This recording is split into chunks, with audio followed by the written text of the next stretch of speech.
लेकिन सब हैरान इसलिए है क्योंकि बांग्लादेश को इतना बड़ा पैकेज इतनी तेजी से क्यों मिल गया, वो भी तब जब बांग्लादेश पाकिस्तान की तुलना में काफी कम गंभीर आर्थिक तनाव का सामना कर रहा है।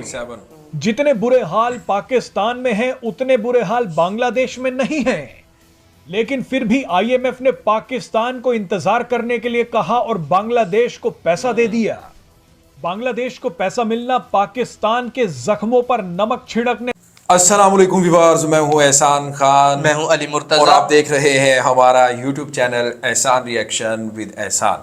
हम उम्मीद करते हैं आप जहां भी होंगे एंजॉय करते होंगे, मज़े में होंगे और फिटफाट होंगे। व्यूअर्स, इंडियन मीडिया, जी हाँ, भारतीय मीडिया ये कह रहा है कि आईएमएफ ने पाकिस्तान को पैकेज बर वक्त टाइमली नहीं दिया और हालांकि पाकिस्तान को जो ज़रूरत थी वो ज़्यादा थी, लेकिन दूसरी तरफ बांग्लादेश को उन्होंने दे दिया। हालांकि बांग्लादेश को कोई खतरा नहीं था, उनकी इकोनॉमी भी ठीक थी। हाँ, उनके जो रिजर्व थे वो 33 बिलियन यूएस डॉलर पर ठहरे हुए थे, लेकिन इसके बावजूद भी उन्होंने पाकिस्तान को गोली दी और जाकर लोन किसे दे दिया? बांग्लादेश को दे दिया।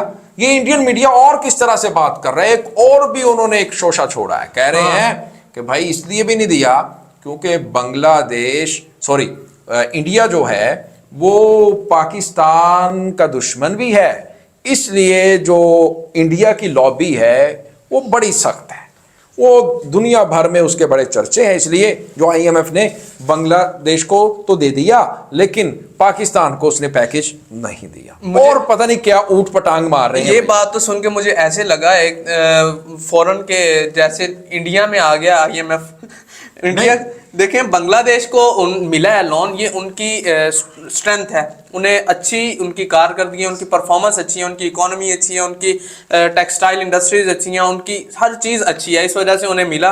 हम इससे ये तो आप कह रहे हैं ना भाई, उनकी भी तो सुन लो। जो इंडियन मीडिया वो क्या कह रहा है इसके ऊपर? हाँ। किस लिए कह रहा है कि भाई बांग्लादेश को तो मिल गया, पाकिस्तान को नहीं मिला। भाई मजीद देख लेते हैं वो क्या कहना चाह रहे हैं। लेकिन वीडियो वाकई ही अहम होने जा रही है। आपसे हमारी ये दरखास्त है, रिक्वेस्ट है, इस वीडियो को आपने अंत तक, आखिर तक जरूर देखना है, फिर ही जाके आपको पता चलेगा। और फिर हम भी बताने जा रहे हैं इसके ऊपर आज कुछ नया। हमारे साथ आपने जुड़े रहना है। वीडियो की तरफ बढ़ते हैं। अगर अभी तक आपने चैनल को सब्सक्राइब नहीं किया तो चैनल को भी कर लें जनाब, जल्दी से सब्सक्राइब, क्योंकि अभी अभी अगर आपने विजिट किया है तो इससे आपको बहुत ज़्यादा फ़ायदा भी होगा। लेटेस्ट न्यूज़ मिलेगी, एनालिसिस मिलेगा, कोई भी खबर हो वो फौरी आपको एहसान रिएक्शन के इस प्लेटफॉर्म पर मिलेगी। बढ़ते हैं, वीडियो देखते हैं। 3, 2, 1 एंड क्यू। आप अगर पाकिस्तान की खबरें सुन सुनकर बोर हो गए हैं तो आप शायद जल्दबाजी कर रहे हैं। आपको अगर 3 मिनट में पता चल जाए कि भारत से दुश्मनी पाकिस्तान को कितनी भारी पड़ रही है तो आपको 3 मिनट दे देने चाहिए। मसालेदार खबरें दे रहे हैं। पाकिस्तान को इस वक्त सबसे ज्यादा जरूरत पैसे की है।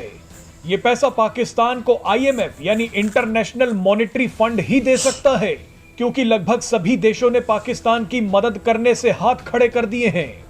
लेकिन अगर आपको पता चले कि लोन लेने के लिए आईएमएफ के दरवाजे पर तो पाकिस्तान बैठा था, लेकिन कमरे से बोरा भर के पैसा बांग्लादेश लेकर निकला, तो आप क्या कहेंगे? बांग्लादेश बोरा भर के लेके निकला। आपको बता दें कि ये मजाक नहीं है, बल्कि असली में हुआ है।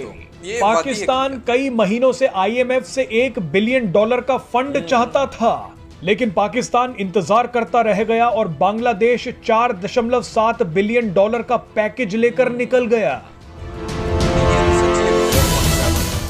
जानकारी के लिए बता दें कि बांग्लादेश भी इस वक्त आर्थिक संकट से जूझ रहा है, लेकिन सब हैरान इसलिए है क्योंकि बांग्लादेश को इतना बड़ा पैकेज इतनी तेजी से क्यों मिल गया, वो भी तब जब बांग्लादेश पाकिस्तान की तुलना में काफी कम गंभीर आर्थिक तनाव का सामना कर रहा है। जितने बुरे हाल पाकिस्तान में हैं, उतने बुरे हाल बांग्लादेश में नहीं हैं। लेकिन फिर भी आईएमएफ ने पाकिस्तान को इंतजार करने के लिए कहा और बांग्लादेश को पैसा दे दिया। बांग्लादेश को पैसा मिलना पाकिस्तान के जख्मों पर नमक छिड़कने से कम नहीं है। लेकिन फिर भी यह सवाल बनता है कि बांग्लादेश को पाकिस्तान से पहले पैसा कैसे मिल गया। एक्सपर्ट्स का मानना है कि बांग्लादेश का आर्थिक तनाव खराब नीतियों की बजाय बाहरी संकट का नतीजा है, जबकि पाकिस्तान की तो नीतियां ही खराब हैं। आईएमएफ का कहना है कि बांग्लादेश यूक्रेन युद्ध की वजह से बाधित हुई ग्लोबल सप्लाई चेन जैसे कारणों की वजह से आर्थिक बदहाली का सामना कर रहा है, जबकि पाकिस्तान की कंगाली के लिए राजनीतिक अस्थिरता और गलत आर्थिक नीतियां जिम्मेदार हैं।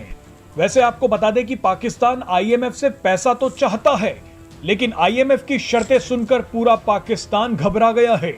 खुद प्रधानमंत्री शहबाज शरीफ ने कहा है कि सरकार को आईएमएफ की बेलआउट शर्तों से सहमत होना होगा, जो कल्पना से भी परे हैं, क्योंकि हमारे पास इसके अलावा कोई और विकल्प नहीं है। आपको बता दें कि आईएमएफ की शर्तें एक कड़वी दवाई हैं, जो अर्थव्यवस्था के लिए तो अच्छी हो सकती हैं, लेकिन पाकिस्तान की जनता की कमर तोड़ देंगी। पाकिस्तान को अगर पैसा मिला तो उसे तुरंत आईएमएफ की शर्तों को लागू करना होगा। आईएमएफ की शर्तें लागू होते ही पाकिस्तान में टैक्स बढ़ जाएगा और सब्सिडी में भारी कटौती की जाएगी। व्यूअर्स, देखा आपने किस तरह से इंडियन मीडिया इसको बता रहा है और रिपोर्ट कर रहा है इस वीडियो में कि जो बांग्लादेश है उसको तो आईएमएफ ने फंड दे दिया, पैकेज दे दिया, लेकिन पाकिस्तान को नहीं दिया। और ये भी बता रहा है कि पाकिस्तान को तो ज़रूरत ज़्यादा थी, लेकिन दूसरी तरफ बांग्लादेश को इतनी ज़्यादा इसकी ज़रूरत नहीं थी, लेकिन उसके बावजूद भी उसने 4.7 बिलियन यूएस डॉलर का जो लोन वो तो दे दिया, बिल्कुल, लेकिन पाकिस्तान को उसने दिया, लेकिन बहुत ही टफ कंडीशंस के साथ, वो भी अब जाकर दिया। यानी इतने ज़्यादा टैक्स लगेंगे, महंगाई, इन्फ्लेशन रेट पाकिस्तान में आसमानों को छुएगा, और इसके साथ साथ जो हुकूमत है इस वक्त उसके लिए भी काफ़ी दिक्कत होगी, यानी परेशानी का उनको सामना करना पड़ेगा, ये कह रहा है इंडियन मीडिया। और वो दूसरी बात भी कर दें आप। जी बिल्कुल सही कह रहे हैं आप कि बांग्लादेश को इतनी ज़रूरत नहीं थी जितनी पाकिस्तान को थी, लेकिन मैं समझता हूँ कि बांग्लादेश की ये स्ट्रेंथ है, उनकी अच्छी परफॉर्मेंस है जिसकी वजह से उन्हें मिला। और पाकिस्तान में देखें, जब कोई आप किसी के साथ अच्छा सलूक नहीं करेंगे तो आपको कोई नहीं देगा, लेकिन पाकिस्तान को उन्होंने कहा है कि आप कोई पता नहीं कब कौन वजीर आजम होगा, कौन प्रधानमंत्री होगा, इस वजह से नहीं मिला। असल में मैं लेकिन आपकी बात को ऑन करते हैं जी, वो ये कह रहे हैं कि आईएमएफ डील करे तो किससे करे, किससे करे। आज अगर शहबाज शरीफ वजीर आजम है, 2 महीने के बाद पता नहीं चलता कोई और आ जाएगा, कोई और आ जाएगा। बिल्कुल, यानी पाकिस्तान में जो पॉलिटिकल स्टेबलाइजेशन की बात हो रही है, स्टेबिलिटी की बात हो रही है, स्टेबल नहीं है, सियासी अदम इस्तेहकाम है, इस्तेहकाम नहीं है, और जिसकी वजह से उनको विश्वास नहीं। जो बांग्लादेश के रिजर्व्स हैं वो देखें अब तो खुद से ग्रो होना शुरू हो गए हैं। अभी हमने एक और रिपोर्ट दी थी जिसमें बताया था कि बांग्लादेश की जो रिजर्व्स हैं वो खुद ब खुद मतलब अपनी जो इंडस्ट्रीज हैं वहां से ही ग्रो होना शुरू हो गए हैं, एक्सपोर्ट्स होना शुरू हो गई है, रेमिटेंसेस आना शुरू हो गए हैं, और इसके साथ साथ जो बाहर से बहुत ज्यादा जो बांग्लादेशी गए वो पैसे भेज रहे हैं। जी बिल्कुल सही, जिनसे उनके रिजर्व भी बेहतर हो रहे हैं, अच्छे हो गए, और एक्सपोर्ट्स बहुत ज्यादा होना शुरू हो गई है, तो मतलब वो अपने आप को बेहतर कर रहे हैं। लेकिन ये उनकी अक्लमंदी थी बांग्लादेशियों की, शेख हसीना की, कि उन्होंने अपने रिजर्व को गिरता देख आईएमएफ से रुजू कर लिया और लोन ले लिया, उन्होंने अपने आप को ठीक कर लिया। बिल्कुल, वो कहते हैं ना, वक्त से पहले ही कोई इस तरह की स्ट्रेटजी या प्लानिंग बना ली जाए जो आने वाले वक्त के लिए आपको परेशानी का सामना ना करना पड़े। ले व्यूअर्स, हमें दें इजाजत, नेक्स्ट वीडियो तक, तब तक के लिए अल्लाह हाफिज।